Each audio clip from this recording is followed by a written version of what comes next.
चार मूर्ख दोस्त और मौलवी। एक गांव में गोपी, बंसी, धन्ना, पप्पू नाम के चार दोस्त रहते थे। ये अपने आप को बहुत चालाक समझते थे, परंतु वास्तव में वे महामूर्ख थे। उन चारों ने कोई व्यापार करने की सोची। पप्पू बोला, भाई हम चारों जो भी व्यापार करेंगे उसमें बराबर के हिस्सेदार होंगे। सबने उसकी बात मानी और व्यापार की तलाश में निकल पड़े। गोपी को रास्ते में एक किसान मिला जो अपने बुढ़े बैल को जंगल में छोड़ने जा रहा था। गोपी ने उससे पूछा, काका ये बैल कितने में बेचोगे? किसान ने बैल की कीमत 4 आने बताई। गोपी ने किसान को 4 आने देकर बैल खरीद लिया और घर लेकर आने लगा। तभी रास्ते में उसे बंसी मिला। बंसी बोला, भाई इस बैल में मैं भी बराबर का हिस्सेदार हूँ। गोपी बोला, पहले उस किसान को 4 आने देकर आ, मैंने ये 4 आने देकर खरीदा है। बंसी किसान के पास गया और उससे बोला, काका आपने जो बैल मेरे दोस्त को बेचा है उसमें मेरा भी हिस्सा है, ये लो उसके पैसे। आगे जाकर उन्हें धन न मिला। वो बोला, भाई इस बैल में मैं भी बराबर का हिस्सेदार हूँ। गोपी बोला, पहले उस किसान को 4 आने देकर आ, मैंने ये 4 आने देकर खरीदा है। धन्ना किसान के पास गया और उससे बोला, काका आपने जो बैल मेरे दोस्त को बेचा है उसमें मेरा भी हिस्सा है, ये लो उसके पैसे। आगे जाकर उन्हें पप्पू मिला और बोला, भाई इस बैल में मैं भी बराबर का हिस्सेदार हूँ। गोपी बोला, पहले उस किसान को 4 आने देकर आ, हम सब ने इसके 4-4 आने देकर खरीदा है। पप्पू किसान के पास गया और उससे बोला, काका आपने जो बैल मेरे दोस्त को बेचा है उसमें मेरा भी हिस्सा है, ये लो उसके पैसे। अब किसान के पास 16 आने थे, उसे 12 आने का फायदा हो गया। बंसी बोला, भाई हमें व्यापार के लिए शहर जाना चाहिए, गांव में कोई लाभ नहीं होगा। वो सब शहर जाने लगे। रास्ते में नदी आई। पप्पू बोला, भाई नदी का बहाव बहुत तेज है, एक काम करो बैल को पानी में उतार दो और इसकी पूंछ पकड़कर हम नदी पार कर लेंगे। उन्होंने बैल को नदी में उतारकर उसकी पूंछ पकड़ ली, लेकिन नदी का बहाव काफी तेज था और बेचारा बुढ़ा बैल भी उन्हें संभाल नहीं पाया। धन्ना बोला, भाई बैल को छोड़ दो वरना हम सब मर जाएंगे, और उन्होंने बैल को छोड़ दिया। बेचारा बैल नदी में बह गया। चारों दोस्त जैसे तैसे नदी से बाहर निकले। गोपी बोला, भाई बैल तो बह गया, एक बार अपने आप को भी गिन लो, हम चारों दोस्त तो सुरक्षित हैं, कहीं बैल के साथ हम में से कोई नदी में बह तो नहीं गया। पप्पू ने गिनती की, 1, 2, 3 और अपने आप को गिना ही नहीं।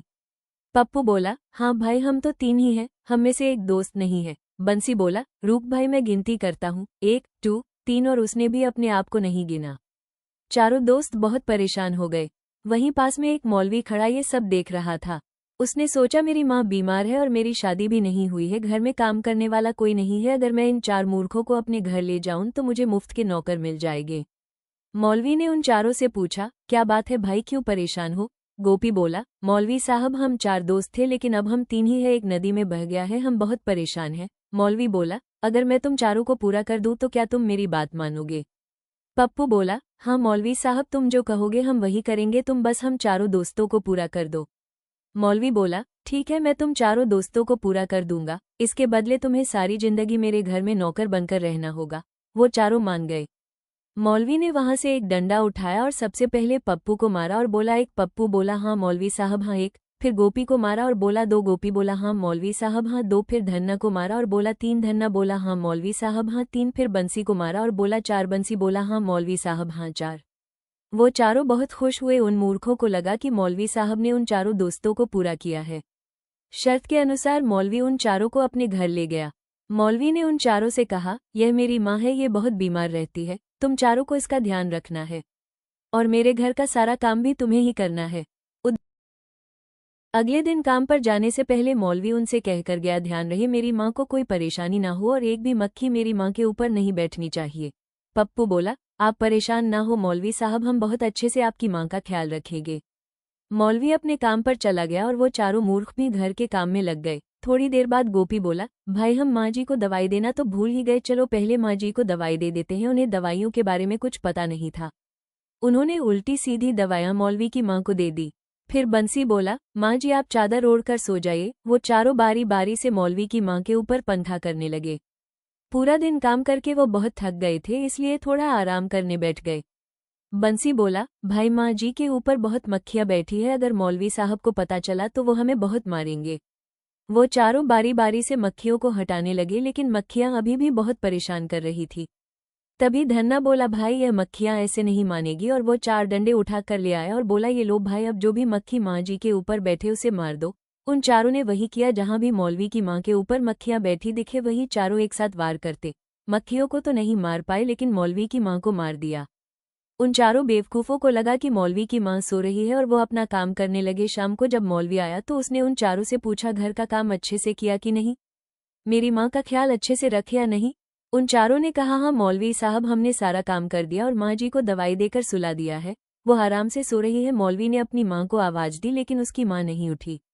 मौलवी ने चादर हटाकर देखा तो वो उन चारों पर बरस पड़ा। ये तुमने क्या कर दिया? तुमने मेरी माँ को मार दिया। वो चारों बहुत डर गए, उन्हें लगा मौलवी बहुत मारेगा। बंसी बोला, मौलवी साहब, हम तो मक्खियों को मार रहे थे, मक्खियां बहुत परेशान कर रही थी, इसलिए हमने उन्हें मारने का सोचा। मौलवी ने चारपाई के पास पड़े 4 डंडे देखे और वो बहुत गुस्सा हो गया। उसने उन चारों की बहुत पिटाई की और फिर बोला, मैं कब्र खोदने जा रहा हूँ, तुम मेरी माँ को वहां ले आना, अगर वक्त पर नहीं आए तो फिर से मारूंगा। कहकर मौलवी वहां से चला गया। चारों दोस्त मौलवी की माँ को चारपाई समेत उठाकर ले चले। वो लोग जल्दी जल्दी चल रहे थे ताकि फिर से मार ना खानी पड़े। मौलवी की माँ कब चारपाई से लुढ़ककर नीचे गिर गई, उन्हें पता ही नहीं चला और वो खाली चारपाई लेकर मौलवी के पास पहुंच गए। मौलवी ने खाली चारपाई देखी तो उन पर बरस पड़ा, तुम मेरी माँ को कहाँ गिरा आए? और मौलवी ने उन चारों को फिर से मारा और कहा, जाओ जल्दी से मेरी माँ को ढूंढ कर लाओ। चारों दोस्त चारपाई लेकर मौलवी की माँ को ढूंढने गए। रास्ते में एक बुढ़िया उपले बना रही थी, वो मौलवी की माँ की तरह ही दिखती थी। चारों दोस्त उससे बोले, माँ जी आप यहाँ क्या कर रही हो? आपको तो जल्दी से कब्र में चलना है, जल्दी हमारे साथ चलिए वरना मौलवी साहब हमें बहुत मारेंगे। बुढ़िया बोली, बेटा तुम कौन हो और मैं तुम्हारे साथ क्यों चलूं? पप्पू बोला, भाई ये बुढ़िया हमें ऐसे ही बातों में उलझाई रहेगी, अगर इसको ले जाने में देर हो गई तो मौलवी साहब फिर से मारेंगे, इसे जबरदस्ती उठाकर ले जाना होगा। गोपी बोला, बुढ़िया तुझे मरने के बाद भी चैन नहीं, घर इतना प्यारा लगता है, अब भी उपले बना रही है, लगता है तू वो डंडे भूल गई, चुपचाप हमारे साथ चल वरना फिर से वैसे ही लेकर जाएंगे। बुढ़िया गुस्से में बोली, मैं तुम्हें नहीं जानती, तुम मुझे कहाँ लेकर जा रहे हो? धन्ना बोला, भाई ये ऐसे नहीं मानेगी, और जाकर घर से चारों डंडे उठाकर ले आया। उन चारों ने बुढ़िया को बहुत मारा जिससे बुढ़िया मर गई। फिर उस बुढ़िया को चारपाई पर लिटाकर मौलवी के पास ले गए। मौलवी ने चादर हटाकर देखा और बोला, मूर्खों ये किस बुढ़िया को ले आए हो? यह मेरी माँ नहीं है, कहाँ से लेकर आए हो इसे? चारों दोस्त बोले, मौलवी साहब आपकी माँ अपने घर और आपसे बहुत प्यार करती थी, वो मैदान में बैठकर उपले बना रही थी, हमने प्यार से कहा कि हमारे साथ चलो लेकिन यह नहीं मानी, तब हम डंडों से जबरदस्ती मार मार कर लाए हैं। मौलवी अब अपना माथा पकड़ कर बैठ गया। वो तो उन्हें मुफ्त के नौकर समझ कर लाया था, लेकिन उन चारों ने 2 लोगों को मार दिया था। मौलवी बोला, तुम मुझे जेल भिजवाना चाहते हो क्या? तुमने ये किस बुढ़िया को मार दिया है बेवकूफो? यह मेरी माँ नहीं है। अब की बार मौलवी ने उन्हें नहीं मारा क्योंकि वो उनकी हरकत से बहुत परेशान हो गया था। अब वो बस उनसे छुटकारा पाना चाहता था। उसने उस बुढ़िया को दफनाया और अपनी माँ के लिए दूसरी कब्र खोदी। वो उन चारों के साथ अपनी माँ को ढूंढने निकला। रास्ते में एक गड्ढे में उसकी माँ पड़ी थी। उसने अपनी माँ को उठाया और चारपाई पर लेटाया और बोला, ये देखो तुम मेरी माँ को यहाँ गिरा कर चले गए थे और पता नहीं किस बुढ़िया को तुमने मार दिया। फिर चारों दोस्त मौलवी के साथ मौलवी की माँ को दफनाकर घर आ गए।